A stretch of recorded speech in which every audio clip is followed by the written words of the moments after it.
तो नमस्कार साथियों, जय हिंद सभी को। और एक बार फिर से वेलकम है आपका। प्रैक्टिस सेट नंबर 2 में डिस्कस करेंगे यहाँ पे कुछ क्वेश्चंस को जो कि आपकी प्रैक्टिस को बेहतर बना पाएंगे और आपकी समझ को बेहतर करेंगे। तो ध्यान से वीडियो को देखें और अपनी कॉपी जरूर बनाएं, नोटबुक में क्वेश्चन को नोट जरूर करें। ठीक है, ये क्वेश्चन आपकी प्रैक्टिस को बेहतर करेंगे। स्टार्ट करते हैं। पहला क्वेश्चन, फर्स्ट क्वेश्चन है कि जीरो जीरो टाइलेज या फिर tillage system was first used in which country. Zero tillage system सबसे पहले किस देश में जो है प्रारंभ किया गया था। ऑप्शन आपके सामने ये सारे। अब आपको आंसर करना है। देखो, जीरो टिलेज पहले होता है, पहले टिलेज का या टिलेज का मतलब समझ लो। देखो, टिलेज का मतलब होता है, टिलेज का मतलब होता है कि जब हम मिट्टी को, जब हम खेत में मिट्टी को उलटते पलट, जब हम हल लगाते हैं तो हल लगाने को ही टिलेज कहा जाता है। समझ में आ रहा है मैं क्या बोल रहा हूँ? यानी जब हम मिट्टी की फिजिकल फॉर्म को चेंज करते हैं, जब हम फिजिकल फॉर्म को चेंज करते हैं, उसी को हम टिलेज कहते हैं सरल भाषा में। आप मान लीजिए हमारे खेत है कि यहाँ पे हम हल लगाते हैं। हम हल क्यों लगाते हैं? हम हल इसलिए लगाते हैं ताकि जो ऊपर की मिट्टी है वो नीचे चले जाए और नीचे की मिट्टी ऊपर चले जाए। इसी को सरल भाषा में टिलेज कहा जाता है। ठीक है, टिलेज मतलब मिट्टी की फिजिकल फॉर्म को मैनिपुलेट करना, चेंज करना। अब टिलेज तीन तरह के होते हैं, कई तरह के होते हैं वैसे, मेनली तीन तरह के होते हैं। एक होता है इंटेंस टिलेज। क्या होता है? Intense tillage. एक होता है मिनिमम टिलेज, मिनिमम टिलेज। और एक होता है जीरो टिलेज। वैसे जीरो टिलेज और मिनिमम टिलेज बराबर ही है, करीब करीब सेम ही होते हैं, लेकिन आपकी बुकों में हो सकता है तीन तरह के टिलेज दे रखी हूँ। देखो, इंटेंस टिलेज वो होता है कि जब हम पूरे खेत में, पूरे खेत की मिट्टी को या पूरे खेत में जो है हल लगा देते हैं, पूरे खेत की मिट्टी को ऊपर उलटते पलट देते हैं, उसको इंटेंस टिलेज कहा जाता है। जैसे हम गांव में हल लगाते हैं तो इंटेंस टिलेज हो गया। शहरों में ट्रैक्टर से हल लगाया जाता है, उसे इंटेंस टिलेज कहते हैं। उसमें क्या करते हैं? हम पूरी खेत की मिट्टी को उलटते पलट देते हैं। एक होता है मिनिमम टिलेज। मिनिमम टिलेज आपने देखा होगा गांव में कई बार क्या होता है कि जब हम खेत में, जैसे कि जब ज्वार का खेती हो रहा होता है, ज्वार का आपने देखा होगा कई बार सोयाबीन ऐसे खेत के बीच में कुदाल से बोते हैं। अगर आपके गांव में भी ऐसा होता है आप मुझे कमेंट जरूर करना। तो कई बार जो है खेत के बीच बीच में कुदाल से जो महिलाएं होती हैं, वो खुद ही कुदाल से जो है बीज, जहां पे सिर्फ बोना है वहीं पे खुदाई करती हैं और वहां पे सोयाबीन डालती हैं और फिर उससे थोड़ा सा दूर डिस्टेंस पे दोबारा से खुदाई करते हैं। उसी को मिनिमम या फिर जीरो टिलेज कहा जाता है। यानी जब खेत की बहुत ही कम मिट्टी को हम खोदते हैं या जुताई करते हैं या खोदते हैं, उसी को मिनिमम टिलेज कहा जाता है। तो आंसर इसका यूएसए है। सबसे पहले जो मिनिमम टिलेज है वो, उसका आंसर जो है, उसका यूज जो है यूएसए में हुआ था, अमेरिका में हुआ था। देखो, ये होता है मिनिमम टिलेज। यहाँ पे देखो, ये आपका बहुत बड़ा खेत है। ठीक है, ये खेत है हमारा। अब इस खेत में देखो, सिर्फ वहीं पे मिट्टी या वहीं पे खुदाई की गई है, वहीं पे मिट्टी को ऊपर नीचे किया गया है जहां पे हमें जरूरत है। देखो यहाँ पे, ये जो आपको दिख रहा है ना, ये वाली मिट्टी, यहाँ पे खुदाई नहीं हुई है, यहाँ पे टिलेजिंग नहीं हुई है। ठीक है, सिर्फ खुदाई यहाँ पे हो रही है। जहां जहां पे आपको फसल दिख रही है वहां पे हम मिट्टी को खोदते हैं, वहां पे फसल बोते हैं। इसी को मिनिमम या जीरो टिलेज कहते हैं। Next question, central dryland research institute कहाँ पे है? केंद्रीय शुष्क अनुसंधान संस्थान कहाँ पे है? झांसी में, जोधपुर में, हैदराबाद में, या फिर कहाँ पे? जबलपुर में। आपको कमेंट करना है कि सेंट्रल ड्राईलैंड रिसर्च इंस्टीट्यूट कहाँ पे है। कमेंट करो। तो देखो, जो कमेंट, जो इसका आंसर है केंद्रीय शुष्क अनुसंधान संस्थान, वो हैदराबाद में है। कहाँ पे है? हैदराबाद में। इसकी जो स्थापना हुई थी वो 1985 में हुई थी। 1985 में जो है इसकी स्थापना हुई थी। किसकी? सेंट्रल ड्राईलैंड रिसर्च इंस्टीट्यूट, इसे CDRI भी कहते हैं। ठीक है, ये है। अगला, the sowing method that ensure uniform plant population. बुआई की वो विधि जो एक समान पौधों की आबादी को सुनिश्चित करती है। देखो, यूनिफॉर्म प्लांट में पॉपुलेशन विधि उन फसलों में यूज की जाती है जिनमें जो बीज की उपलब्धता, जिसमें कम बीज उपलब्ध होते हैं। यानी एक ऐसी फसल जिसके आपके पास बीज तो कम है, तो हम उसको उस इस कंडीशन में हम छिड़काव विधि से बीज नहीं बो सकते, क्योंकि आपके पास सीड बहुत कम है। इसके लिए हम हाथ से सीड बोते हैं। और मान लीजिए हमारे पास एक खेत है, इसमें हम हाथ से सीड बोते हैं और रो बना देते हैं ऐसे करके, एक रो, दूसरी रो, एक बीज हाथ से बोते हैं, एक बीज यहाँ पे बो लिया। फिर अब लगातार तो बीज बो ही नहीं जाते, क्योंकि बीज बोने क्योंकि प्लांट से प्लांट की एक डिस्टेंस होती है। तो कुछ बीज, फिर एक बीज यहाँ पे बो दिया, एक बीज यहाँ पे बो दिया, एक बीज यहाँ पे बो दिया। तो यहाँ पे जो हमारे पास बीज होते हैं वो कम होते हैं, सीड की अवेलेबिलिटी कम होती है। उस मेथड को डिबलिंग कहा जाता है। क्या बोलते हैं? डिबलिंग। यानी डिबलिंग वो मेथड है जिसमें जब फसलों को बोते हैं तो प्लांट की, अब जैसे हमने एक बीज बोया है तो एक ही वो तो इससे पैदा होगा ना, एक बीज से एक ही पौधा पैदा होगा। ठीक है, कौन सा इसका डिबलिंग है? ऑप्शन नंबर ए हमारा करेक्ट आंसर हो जाएगा। The major protein found in silk is, milk silk में, जो हमारा सिल्क रेशम है, रेशम में कौन सा प्रोटीन पाया जाता है? इसका जो करेक्ट आंसर वो है फिब्रियन। कौन सा है?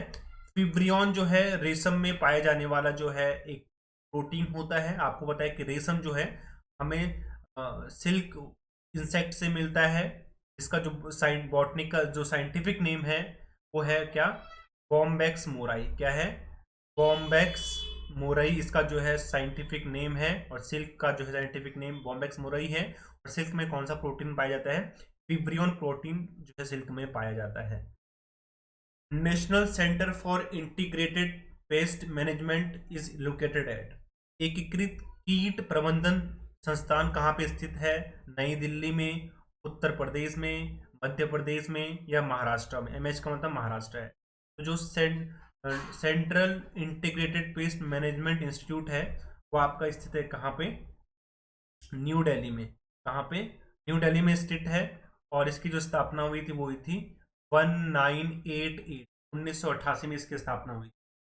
ठीक है, चलो next. Chipko movement was started by, Chipko movement किसके द्वारा स्टार्ट किया गया था? उत्तराखंड में नहीं पूछ रहा ये अगर यहाँ पे उत्तराखंड लिखा होता तो आप उत्तराखंड लिखते हैं।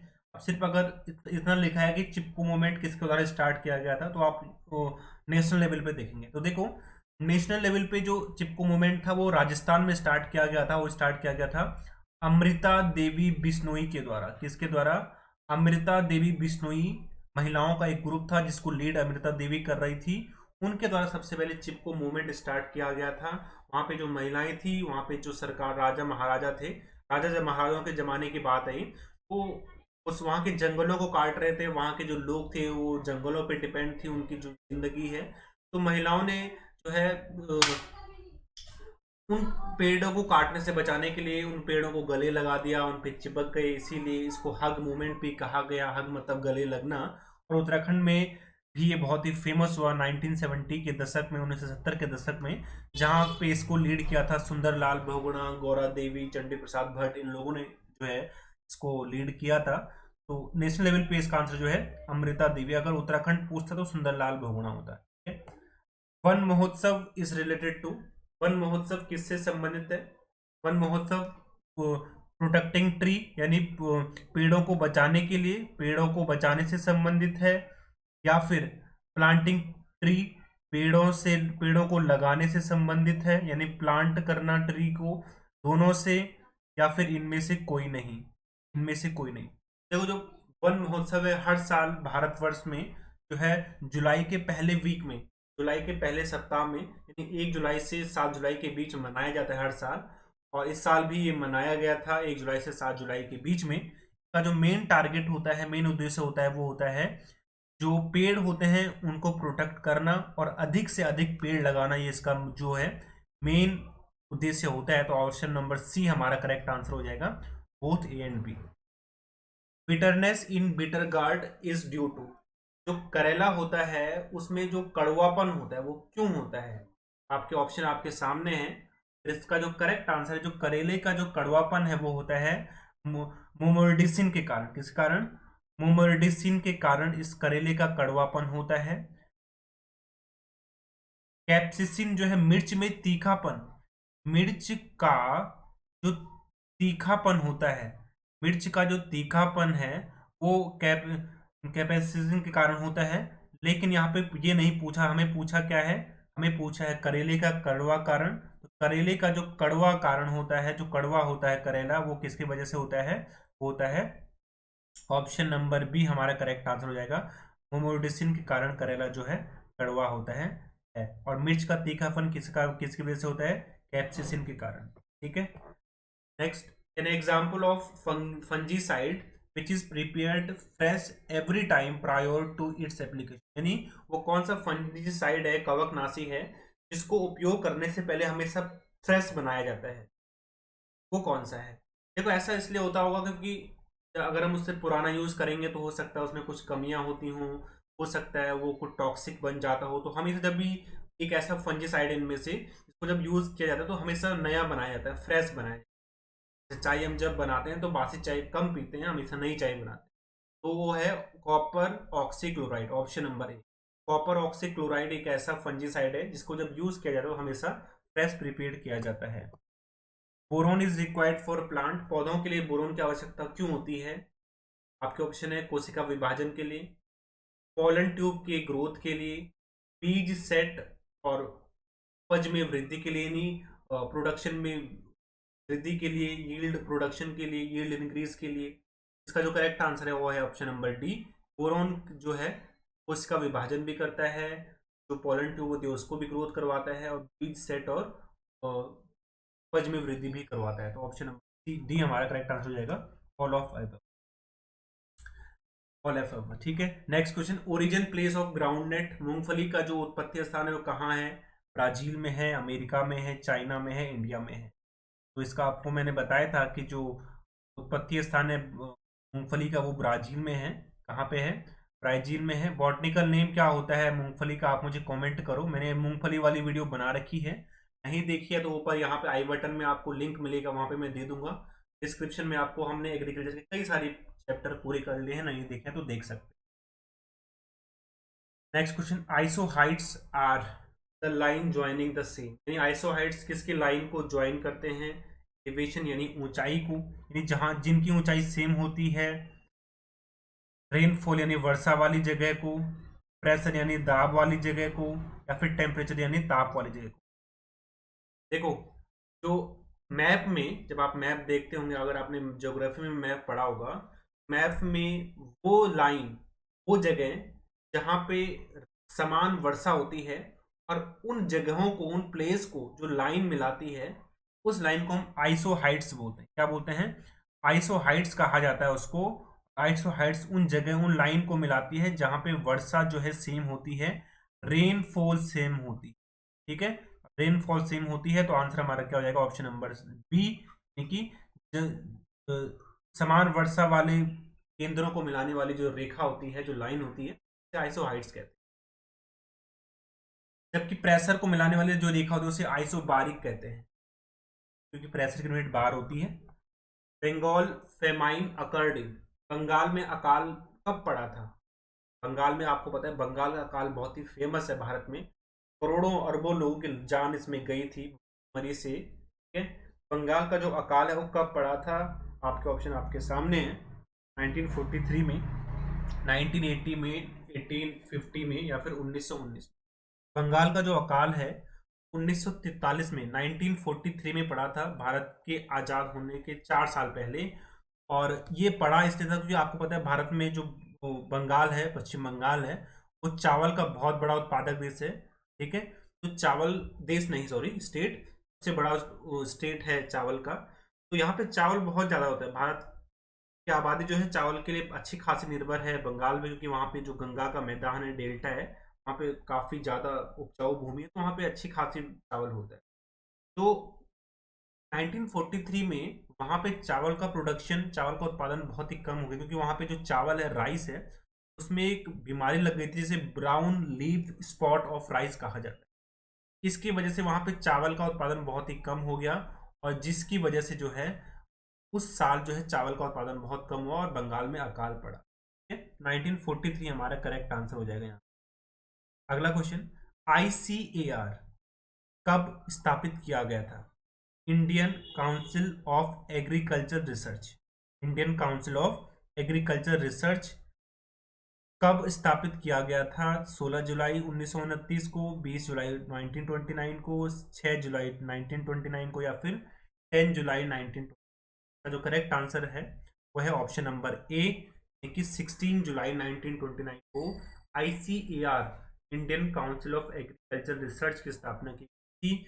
और इसके जो प्रेसिडेंट होते हैं, ICAR के जो प्रेसिडेंट होते हैं वो होते हैं जो भी इंडिया के जो एग्रीकल्चर मिनिस्टर होते हैं वो इसके हेड होते हैं। जो इसके जो हेड होते हैं, प्रेसिडेंट होते हैं, वो एग्रीकल्चर मिनिस्टर होते हैं। तो अभी भारत में जो एग्रीकल्चर मिनिस्टर है वो है नरेंद्र तोमर। कौन है? नरेंद्र सिंह तोमर जो है भारत के जो है एग्रीकल्चर मिनिस्टर हैं। अभी वो इसके अध्यक्ष हैं, वो इसके प्रेसिडेंट। अगर कोई आपसे पूछे ICAR का प्रेसिडेंट कौन होता है, अध्यक्ष कौन होता है, प्राइम मिनिस्टर होता है, या फिर होम मिनिस्टर होता है, या फिर एग्रीकल्चर मिनिस्टर होता है? एग्रीकल्चर मिनिस्टर जो भी देश का होगा वो इसका हेड होता है, प्रेसिडेंट होता है।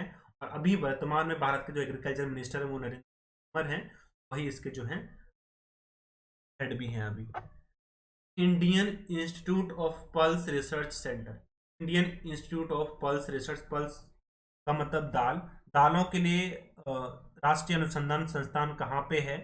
तो कानपुर में है, लखनऊ में है, न्यू दिल्ली में है, मुंबई में। आपको बता देता हूँ कि यूपी में है, उत्तर प्रदेश में है, लेकिन उत्तर प्रदेश दो दो ऑप्शन है। इसका जो करेक्ट आंसर है वो कानपुर है, यानी जो दालों के लिए राष्ट्रीय अनुसंधान संस्थान है वो कानपुर में है। ऑप्शन नंबर ए हमारा हो जाए करेक्ट आंसर हो जाएगा। Next question, which of the following is C4 plant? इनमें से कौन सा एक C4 प्लांट है? गन्ना, शुगर केन, ज्वार यानी ज्वार, मेज यानी मक्का, या फिर चारों, तीनों, मतलब all of the above. C4 plant वो होता है जिनमें C4 साइकिल पाई जाती है। इसका जो करेक्ट आंसर है वो है ऑप्शन नंबर डी, चार, तीन, सभी के सभी, यानी तीनों के तीनों C4 प्लांट होते हैं। इन सभी पे मैंने वीडियो बना रखी है, शायद गन्ने पे नहीं बना रखी, बाकी दोनों पे बना रखी है। आपने नहीं देखी है तो देख लो, अगर इच्छा हो तो। ठीक है, नेक्स्ट क्वेश्चन, क्या आपके लिए HW है आज के लिए? HW जरूर भाई आंसर कमेंट कर दिया करो, मुझे अच्छा लगता है। जितना ज़्यादा कमेंट करोगे उतना आपके लिए फ़ायदा है, आपको चीज़ें ज़्यादा याद होती रहेंगी। कल भी कई सारे लोगों ने कमेंट किया था, अच्छा लगा। ठीक है, जैसे मोनिका आर्य ने कमेंट किया था, गौरव भट्ट ने कमेंट किया था, और दीपा रानी ने कमेंट किया था। नाम नहीं है मुझे याद, बहुत सारे लोगों ने, जो मुझे याद अभी मैं देख रहा हूँ यहाँ पे, तो बहुत सारे लोगों ने कमेंट किया था। तो आप भी ऐसे कमेंट करते रहें, अपने नाम यहाँ पे लगाते रहें, आपका भी नाम लिया जाएगा अगर आपने आंसर दिया तो। क्वेश्चन है, what is the name of dwarf gene of wheat? Option नहीं है कोई, आप खुद से कमेंट करेंगे। गेहूं का जो बौनापन है, या गेहूं में पाए जाने वाला जो बौनेपन का जीन है, उसका नाम क्या है? आप मुझे कमेंट करेंगे। तो आज के लिए बस इतना ही। Thank you so much, god bless you all, thanks for watching.